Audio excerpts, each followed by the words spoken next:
Self hatred is something जो हम सभी को कभी ना कभी ज़रूर फील होता है। इस पूरे प्रोसेस में हम खुद से एक लड़ाई लड़ते रहते हैं और अगर समय से ध्यान ना दिया जाए तो इसे डिप्रेशन में बदलते देर नहीं लगती, जो कभी कभी खुद को बर्बाद या सुसाइड करने पर मजबूर कर देता है। आज हम इसी टॉपिक पर बात करेंगे कि सेल्फ हेट्रेड को कैसे कंट्रोल किया जा सकता है। जब एक बच्चा इस दुनिया में आता है वो क्लीन स्लेट की तरह होता है, उसे कुछ नहीं पता होता। ये वक्त एक बच्चे की ज़िंदगी का क्रूशियल पॉइंट होता है।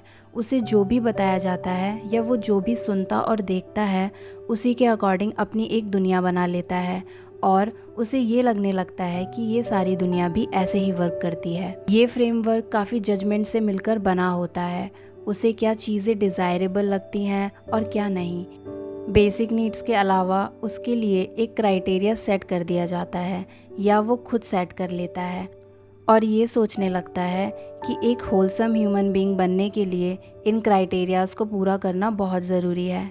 मे बी आपके पेरेंट्स ने बताया हो क्रिएटिविटी यूज़लेस होती है, उससे पैसे नहीं बनाए जा सकते and in the and it's all about money. या फिर सोसाइटी ने बताया हो अगर एक पर्टिकुलर एज में शादी और बच्चे नहीं हुए तो आप नॉर्मल लोगों में काउंट नहीं होते एंड ऐसे ही बहुत सारी चीज़ें।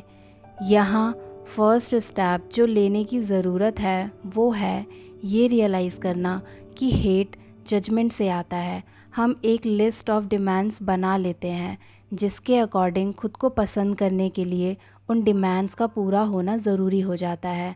बट जब हम इन डिमांड्स को पूरा करने में फ़ेल हो जाते हैं तब खुद को डिससेटिस्फाइड पाते हैं और खुद से नफ़रत करना शुरू कर देते हैं। अब जो बात यहाँ ध्यान रखनी है वो ये कि एक्सटर्नल फैक्टर्स हमारे हाथ में कभी नहीं होते, इसलिए it's not your fault. In situation से डील करने के लिए स्टोइक्स कहते हैं ये वो इवेंट्स नहीं हैं जो हमें डिस्टर्ब करते हैं, बल्कि उन इवेंट्स को देखने का नज़रिया है जो हमें डिस्टर्ब करते हैं। और इन केसेस में हम उन इवेंट्स को हेट की नज़रों से देख रहे होते हैं, इसलिए हेट्रेड फील करने लगते हैं। द वेरी फैक्ट कि जो एग्ज़ाम आप क्रैक करना चाहते थे पर नहीं कर पाए, या वो जॉब जो आप बैडली चाहते थे नहीं मिली, या आप 40 के होने वाले हैं और अभी तक खुद का घर नहीं खरीद पाए, और ऐसे ही कितनी सारी चीज़ें। ये सब नेचुरली गुड और बैड नहीं होता। जो मायने रखता है वो ये कि हमारा परसेप्शन कैसा है, हम इस सब को कैसे देखते हैं। अगर दूसरों के नज़रिए से देखेंगे तो हेट ही क्रिएट करेंगे, पर आपको काम रहकर इस सब से डील करना होगा। ये तो बस एक प्रोसेस है जो पूरी तरह से हमारे हाथ में कभी नहीं होता। आपने ज़रूर अपना 100% दिया बट आउटर फोर्स ने कुछ और करा, इसलिए ये आपकी गलती नहीं कि जो आप चाहते थे वो नहीं मिल पाया। यहाँ ये समझना होगा मे बी जो हुआ वो किसी रीज़न से हुआ। आज मोस्टली लोगों का खुद से हेट करने का सबसे बड़ा रीज़न है एक्सपेक्टेशंस।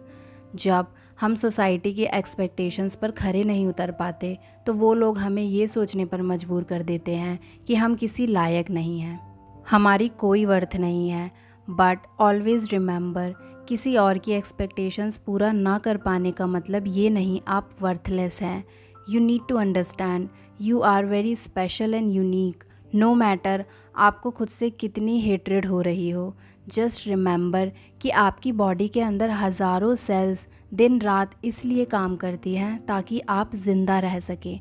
वो सिर्फ़ और सिर्फ आपके बारे में सोचती है, इसलिए कोई भी इंसान यूज़लेस नहीं होता। हर एक का यहाँ होने का कोई ना कोई रीज़न है। आज की मॉडर्न दुनिया में जहाँ हर कोई सोशल मीडिया यूज़ करता है और उस पर लोगों की happy pictures and perfect bodies and perfect lifes देखते हैं, तब खुद को उनसे कंपेयर करने लगते हैं और अब खुद से और ज़्यादा हेट करने लगते हैं, अपनी लाइफ को कोसने लगते हैं। स्पेशली टीनेजर्स, उन पर इसका बहुत इफ़ेक्ट पड़ता है। आपको समझना होगा आप जैसे भी हैं यूनिक हैं, किसी और से कंपेयर करके टॉर्चर के सिवा कुछ नहीं मिलेगा। एज दे से comparison is a thief of Joy. इसलिए आप जैसे भी हैं वैसे ही खुद को एम्ब्रेस करना सीखना होगा और अपनी इंडिविजुअलिटी को पहचानना होगा। आपके पास कुछ ऐसा है जो किसी के पास नहीं। नेगेटिव सेल्फ टॉक से बचना होगा जो मोस्टली नॉनसेंस होती है और सिर्फ हमारे दिमाग की उपज होती है। खुद से हेट करने का एक रीज़न हमारे पास्ट में लिए गए एक्शंस या इनएक्शंस भी हो सकते हैं, बट अब आप उन चीज़ों को बदल नहीं सकते, वो हो चुकी हैं। इसलिए उनसे लेसन सीखकर वाइज ज़रूर बन सकते हैं और अपने प्रेजेंट को बेहतर बना सकते हैं। इसलिए नेगेटिव सेल्फ टॉक या खुद के बारे में नेगेटिव सोचना बहुत हार्मफुल होता है। जब आपको लगे कि ये नेगेटिविटी आप पर हावी हो रही है, स्टार्ट काउंटिंग योर ब्लेसिंग्स, जो चीज़ें आपके पास ऑलरेडी हैं, एंड इमेजिन कितने लोगों के पास वो भी नहीं जो आपके पास है। अब जब हमें पता चल चुका है कि जजमेंट सेल्फ हेट क्रिएट करता है, तो हमें अपना नज़रिया बदलना होगा।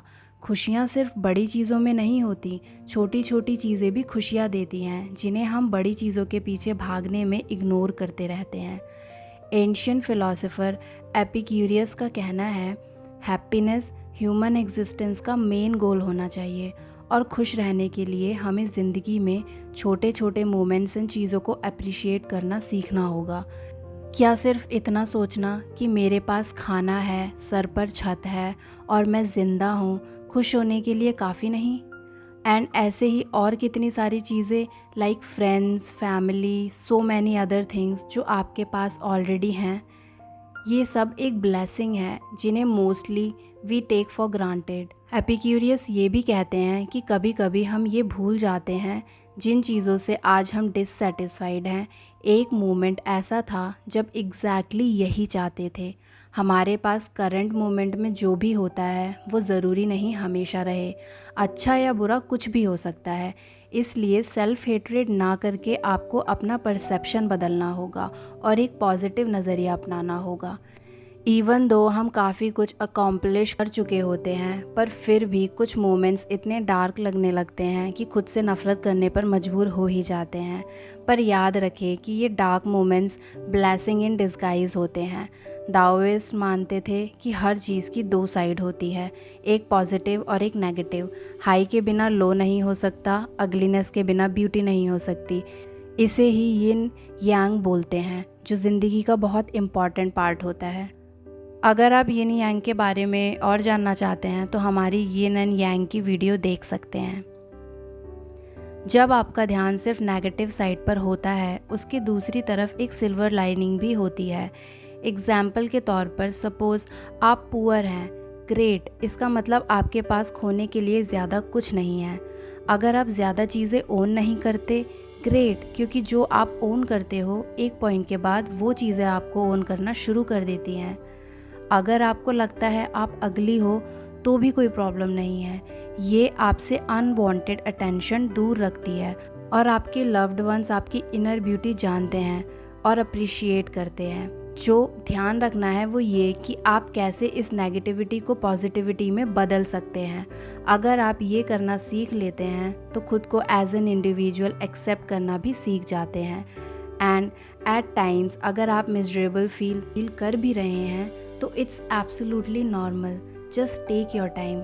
आप किसी फ्रेंड या फैमिली मेम्बर से बात कर सकते हैं। Don't feel bad for feeling miserable, it happens with everyone. Time के साथ सब ठीक हो जाता है, बस आपको हिम्मत रखने की ज़रूरत होती है। इसलिए नेक्स्ट टाइम आपको सेल्फ हेट्रेड जैसा कुछ फील हो तो जस्ट रिमेंबर, ये सिर्फ एक फीलिंग है जो कुछ लोगों के ओपिनियंस या आपके दिमाग की नॉनसेंस सोच की वजह से आई है।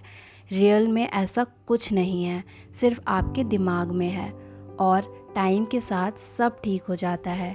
ज़रूरत है तो बस अपना नज़रिया बदलने की और ख़ुद को ये याद दिलाने की कि कुछ लोग स्टिल आपसे प्यार करते हैं, जिनके लिए आप बहुत मैटर करते हैं।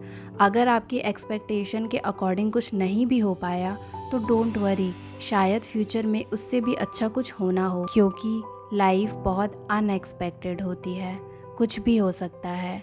So don't give up, just have faith, you will be all right. Thanks for watching. Video अच्छा लगा हो तो प्लीज़ लाइक एंड शेयर ज़रूर करें। यू नेवर नो किसे ये सब आज सुनने की ज़रूरत हो। एंड फ्यूचर में ऐसे ही पॉजिटिव एंड इंफॉर्मेशनल कंटेंट के लिए चैनल सब्सक्राइब करना ना भूलें। Thank you.